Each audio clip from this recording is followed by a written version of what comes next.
Hello, everyone. It is time to move on to Real Food, Real Futures, where we have an authentic consultation of what is affecting the lives, health, and performance of the current students. I am Connie. And I am Kieran.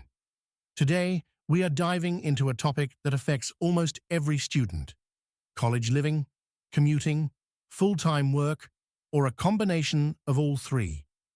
And to tell the truth, it is all day, all night, in your face, mass production of ultra-processed food, which dominates the college diet.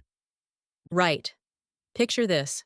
You are leaving school to get to work. You're hungry, and you grab the first thing you can eat fast: instant noodles, a microwavable burrito, or some of the energy drinks.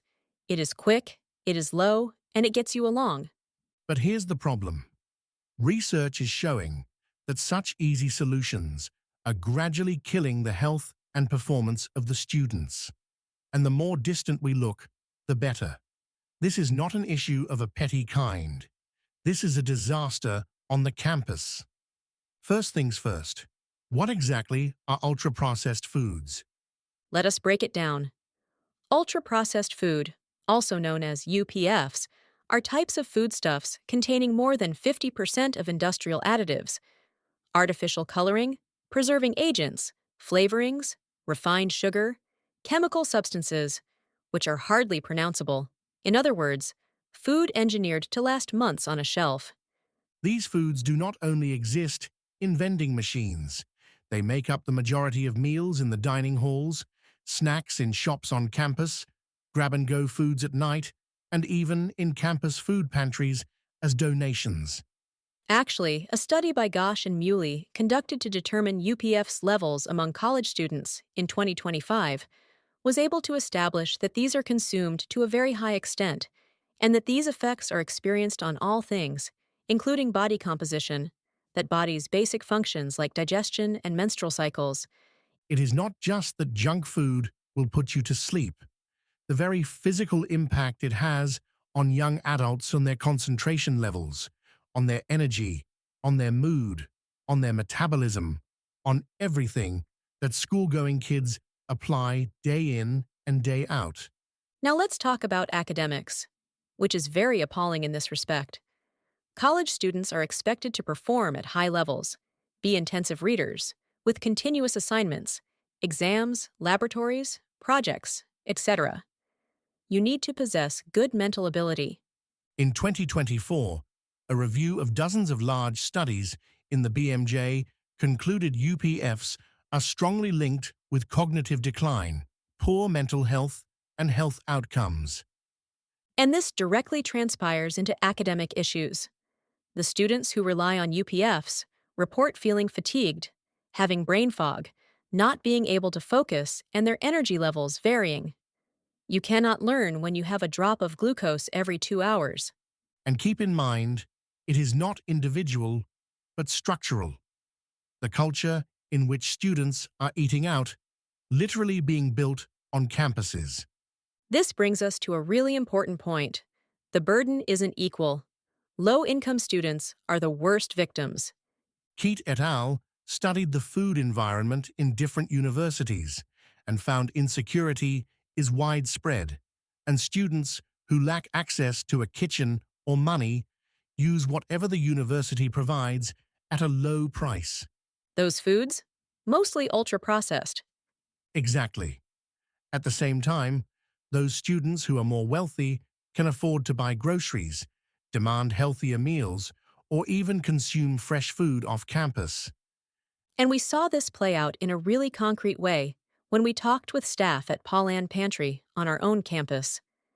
They claimed that they do not keep track of how many individual students utilize snacks, since that stations are meant to be open and not judgmental, but the number of uses is recorded. As on record, they offered about 1,000 snacks to school-going children in a single academic year, which means the degree of use of such types of assistance. The staff gave explanations that they also stocked a variety of shelf-stable foods: packet oatmeal, rice bowls, ramen noodles, macaroni and cheese cups, ravioli, fruit cups, raisins, applesauce, granola bars, trail mix, beef jerky, tuna chicken cereal, milk and protein shake. There are also chips and breakfast pastries, nuts and popcorn, which students can grab during breaks between classes. We were informed that the concept behind this is to ensure that the students are vibrant and make sure that they survive the day, in case they lack time and money to have a good meal. In the meantime, the staff member was made aware that such snacks were supposed to replace entire and balanced meals.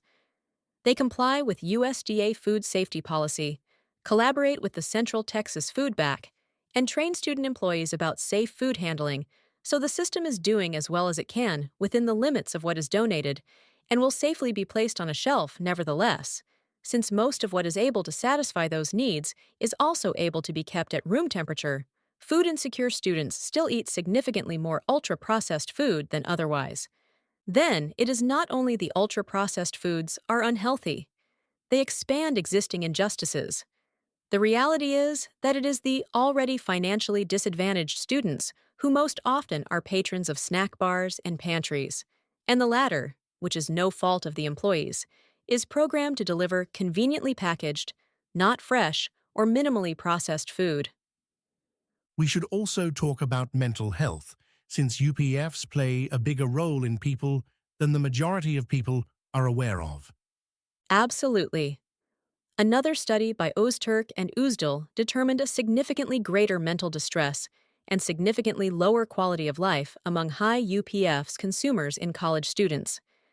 It does not imply physical health or the grades only, but simply it is a daily experience how students are forced to feel. The diet of the students can only contribute to anxiety, mood swings, and low motivation. All these can be worsened by the diet. And when colleges are populated with UPFS, they are overlooking an enormous source of student mental health. We must also remember that it is at college that lifelong habits are formed. The habits are transferred when the students, who take most of the processed foods, spend 4 years together. In the article published in Frontiers in Nutrition in 2024, Young et al. Determined that the benefit of long-term UPF consumption was enormous and considerably influenced that overall quality of life and increased the likelihood of developing chronic illness during adulthood. Translation: the food that the students eat at 18 to 24 would have repercussions at 30, 40, and 50. So what can colleges do? First, they can reduce, or even ban, UPFS in the dining halls. This isn't fantasy. The state of California was the first to establish a law that banned the use of ultra-processed foods in the school menu. That means the model exists.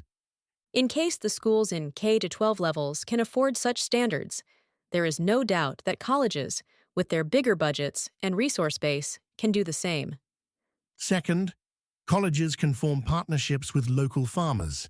Farm-to-school programs increase the supply for fresh foods and nutrition and are affordable as the universities can buy in large quantities. The study Keat et al. Conducted found that students are in great demand for fresh and affordable foods, and there is already the demand. And finally, education. Students need fast and convenient nutrition skills. Cooling classes, labeling lessons, social media demonstrations, organized by peers, all these are not in vain. Research has shown that through nutrition education, healthy food behaviors could increase to 40 to 60% of young adults. Now we know what administrators are thinking. This will cost too much. But all our research today tells us the opposite. It is inexpensive to purchase in large quantities from the local farmers. Long-term health costs drop. Student outcomes improve. And honestly, already students pay thousands for meal plans, food that will increase their success they want, and not food that will stifle it. So, will we circle this? Ultra-processed foods have taken over the college campuses. They affect physical health, mental well-being, and mental performance, as well as socioeconomic inequalities negatively. But solutions exist.